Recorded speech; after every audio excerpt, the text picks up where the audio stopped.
Just don't tell my trainer. Reuven is at a wedding. He sees this guy. He doesn't know him. He says, tell me, who are you? He says, me? I have this company in America. We make clothing with this huge company. I wasn't asking you what you own. I'm asking you who you are. The difference between what you own and who you are. What's the most common word in the English language? What do people say more than any other word? Coca-Cola. Okay. Yes, your term is that. More than Coca-Cola. Okay. You guys don't know? More Yeah, than yes, dear. Your wife, What? Some spouses wish we would say that more often, but there's actually a word we say way more often, and every one of us says it way more often, and that is the word I. I. Everyone says the word I more than any other word. And the question is, what's stopping us from being who we really are, and who are we really? So let's go in this week's Torah portion.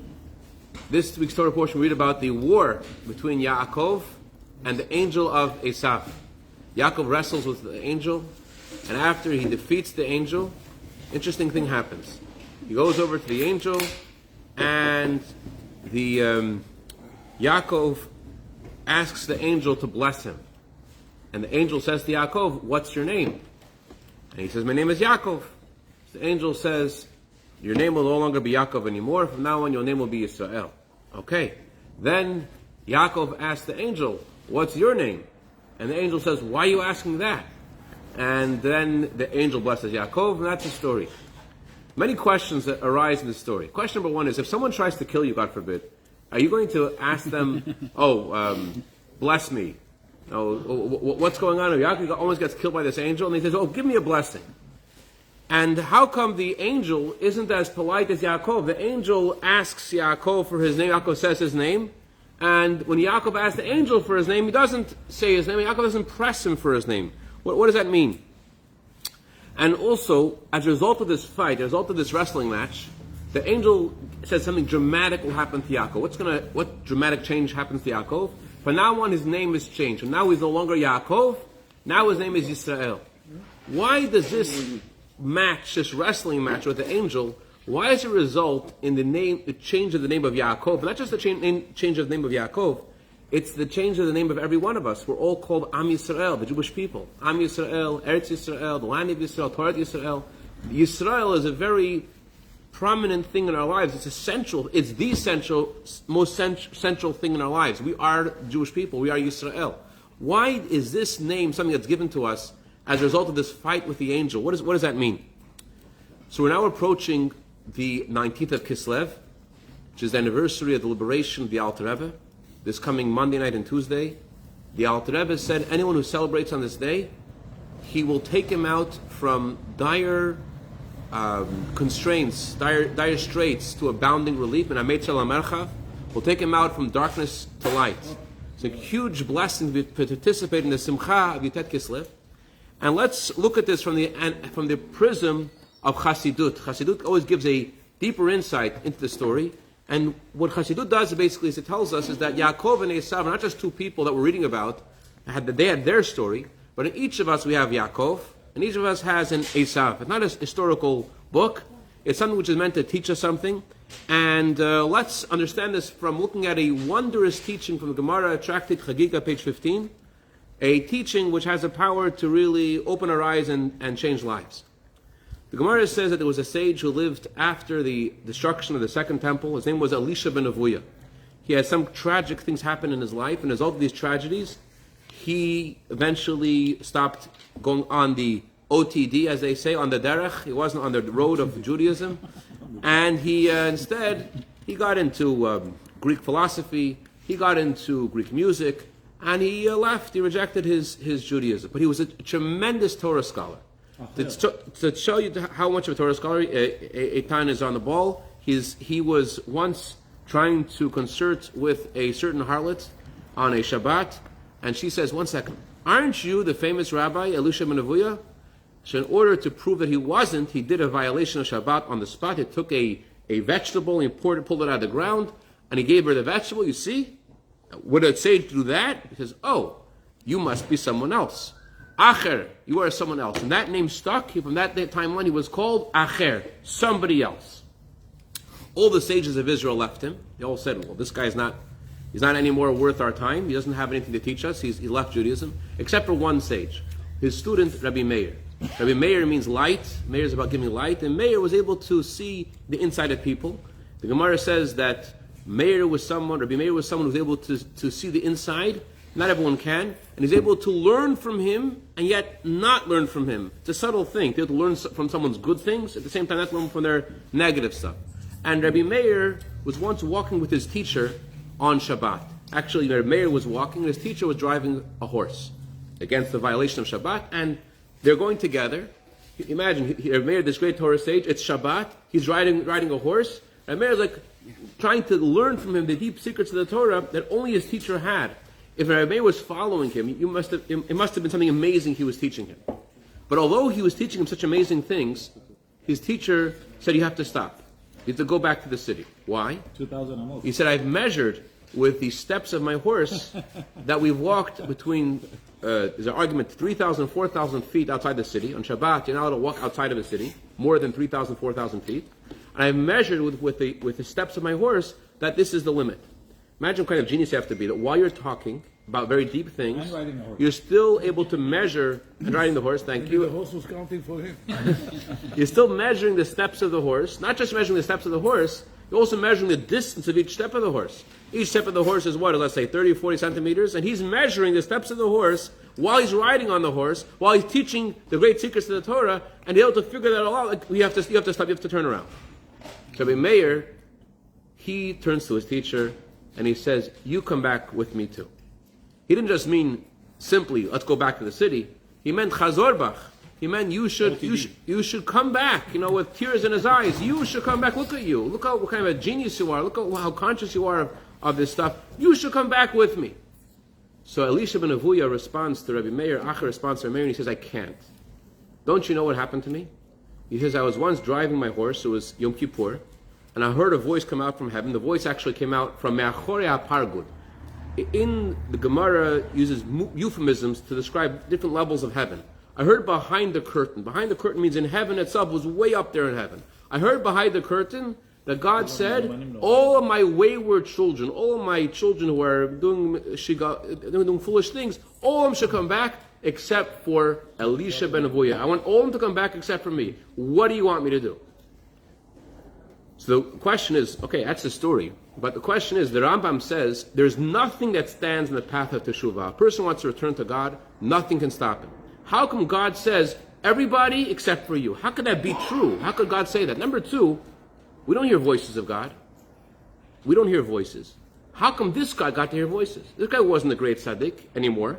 He was someone who was doing all these terrible things. And yet he got to hear voices. How come we don't get to hear these voices? These voices are going on. Every day there are voices that Shem says do teshuvah.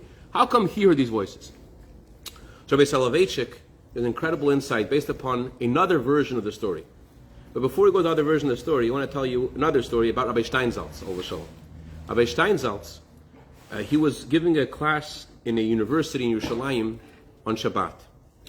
And he walks out of the room of his class, and he meets a professor of mathematics. And this professor says to him, oh, what class did you just give? He said, I just gave a class on Shabbat, maybe you want to join. And the professor's like, let me tell you about my Shabbat.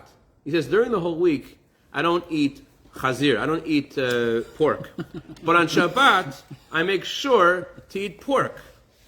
So I don't think I would be interested in your class. Rabbi Steinsaltz says, you and I are both very connected to Shabbat. My connection to Shabbat is that I learned more Torah, I make kiddush, I eat the challah. And your connection to Shabbat is that you eat chazir on Shabbat. That's your connection to Shabbat. This really touched this guy. And it was profound what he was saying. This guy felt something in him, a connection to Shabbat. He wanted to do something with it.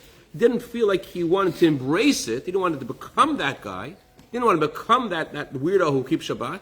But he didn't know how to let go of it either. So what did he do? He ate chazir on Shabbat. That's how he kept Shabbat. That's how he expressed his connection. Let's go back to Elisha ben Avuya. Elisha ben Avuya, according to other versions of the Talmud, Jerusalem Talmud, It says like this. The day he was driving his horse wasn't just Yom Kippur, it was Yom Kippur that fell out on Shabbat. Like we're talking about the Holy of the Holy of the Holies. Yom Kippur fell out on Shabbat. He wasn't just driving his horse anywhere, he was driving his horse next to behind the Kodesh HaKadoshim, in Yerushalayim, by the Kotel, behind the Kotel, next to the Kodesh HaKadoshim. That's who was driving his horse. And that's where he heard a voice. The voice didn't say it like the Babylonian Talmud. The voice said, "Return all my children except for Acher." What does that mean? Which one did God say? There's a known rule in the Talmud, you can't have an argument about facts. Everything in Torah is true. So if they're arguing about facts, it can't be, because one of the two things happened. Which one did God say? Did God say, "Return to me all my children except for Acher," or except for Elisha ben Avuya? And the answer is, Elisha ben Avuya, he has a fire in him. He has a fire in him that wants to be close to God. And his fire is very confused because of all the tragedies he experienced, all the questions he experienced. So because of all these questions, he has no to do with his fire. He has no to do with all this yearning, this Jewish feeling, I want to be connected. A Jew does not want, says the Alter Rebbe, and cannot sever his bond with God. But what does he do with the fire? So he decided, I want to kill this fire. I want to extinguish it. I want to erase it. How am I going to erase it? I'm going to go with my horse to the Holy of Holies, to the Beis HaMikdash. Why did he go over there? He didn't live near Yerushalayim. He drove specifically over there on Yom Kippur to fell out on Shabbat, to say, this isn't me. This isn't me. I know this isn't me. I want to get rid of it. It's not me. So what did Hashem tell him? All of a sudden a voice came out from inside of himself. Dude, this is you. You are a Jew. Your real desire is to be close to Hashem. This isn't you. This is Acher. This is somebody else. Hashem says, return to me. Throw away the stranger. You're not a stranger. You're Elisha ben Avuya. You have never rejected me, never were traitorous to me. You never left me. You're always faithful to me. This guy is covering you. This stranger is covering you. Throw away the Acher. What often happens is that when we hear something, we hear what we're more conducive to hear. We hear things the way we want to hear them. So what did he hear? Oh, you don't want me. Oh, you don't want me. Hashem was saying, don't pretend to be a stranger, you're my child. But what he heard was, that's a Babylonian Talmud says, I don't want you to return to me. I don't want Elisha ben Avuya. I don't want you. God was saying to him, his soul was saying to him, you aren't a stranger, you're a child of Hashem. But the way he heard that, the way that entered his consciousness was, oh, you don't want me, God. And therefore, what did he do? And sometimes in a split second, a person can make a big mistake. And it's hard to come back. What happened? He went off with his horse, and that image of who his inner self was, he didn't get back in his lifetime.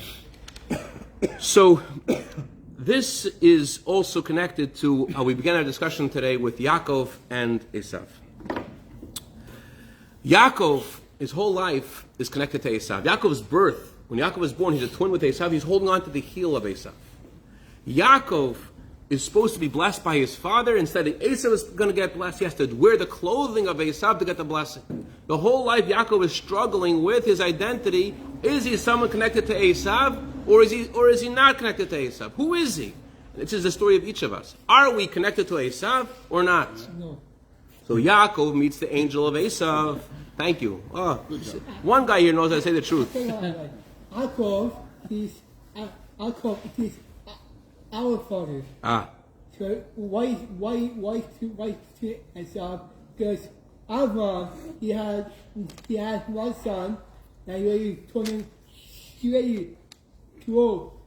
Ishmael away and he bring Isaac.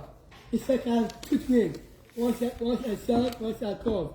So Isaac took Esav away and he bring Yaakov. Excellent. Fantastic. You are saying the truth. You said finally the truth. L'chaim. Beautiful, l'chaim. You brought it, just woke us all up. This is real. So, when Yaakov saw the angel of Esav, what is he trying to do? What's the angel trying to do?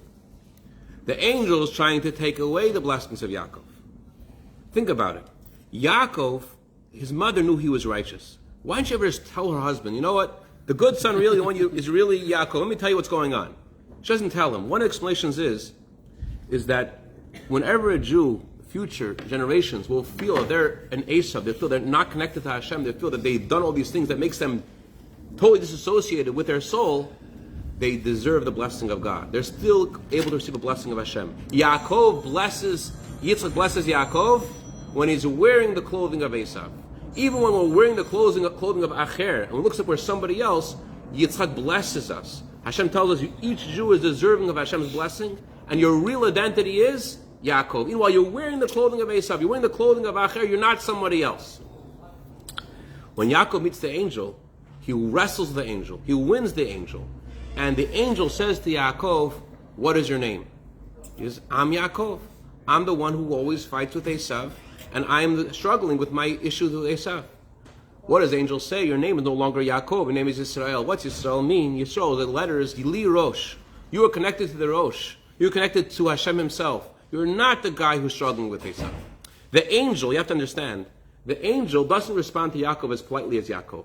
Yaakov says to the angel, what's your name? And the angel says, why are you asking my name? He wasn't impolite.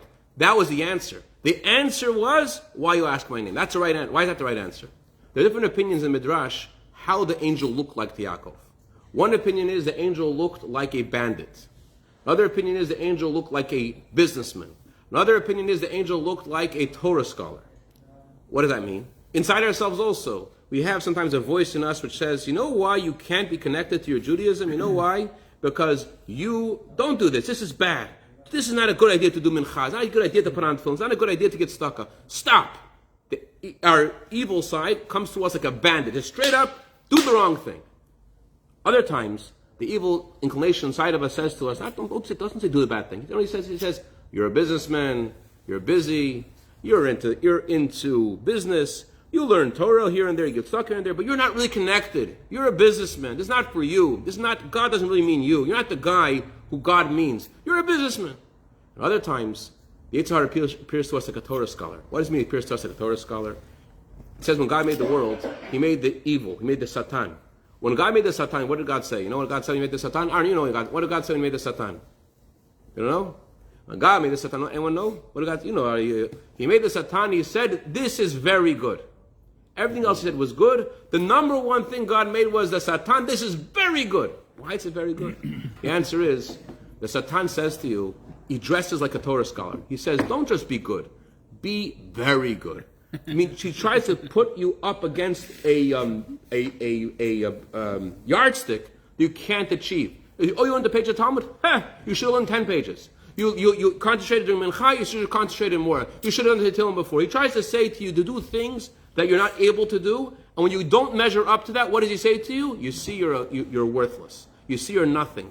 That's what the evil inclination tries to compress upon us. He tries to say to us, you are Acher. You are not Yaakov. You are not connected. You are somebody else. That's what the angel told Yaakov. Why ask my name?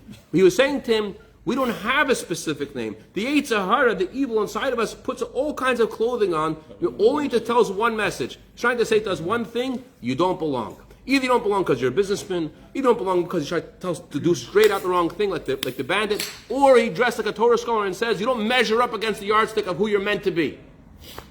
What's the response to this? It says that Yaakov, last point, I'll let you go, Aaron. This last point, I want you to hear this. I know you have the patient over there. He's under. I'll be back in a second. I hope not. I hope not. Anyways, listen, I just want to hear this. The last point. He said that there's two words in the Torah, two identical words in two different places. It says Yaakov was alone when the angel fought with him, and it also says that God's name is alone. So he says like this. God's name being alone, what that means, God's name will be exalted alone, means Mashiach comes. There's no evil in the world. There's no darkness in the world. We just feel good. No sickness. There's no suffering. There's no evil. God's name is exalted alone. That's what that pasuk means. The other pasuk is Yaakov is alone. How do you and I bring Mashiach? How do we get in touch to our deepest self? How do we get in touch with our Yisrael? Li Rosh is by realizing that there's nobody else. That your mission is the only mission that there is. The whole world was created just for you. When you feel that Hashem, the whole world, that the mission of Hashem, about coming to Mashiach is about you and you taking care of your area in the world, that's how you're able to vanquish all kinds of voices in you that say you don't belong. And that's how you're to bring in the usher in the time of the coming of Mashiach. So only you and you alone. L'chaim, l'chaim, l'chaim, l'chaim, l'chaim. Thank you much. Any other questions, comments?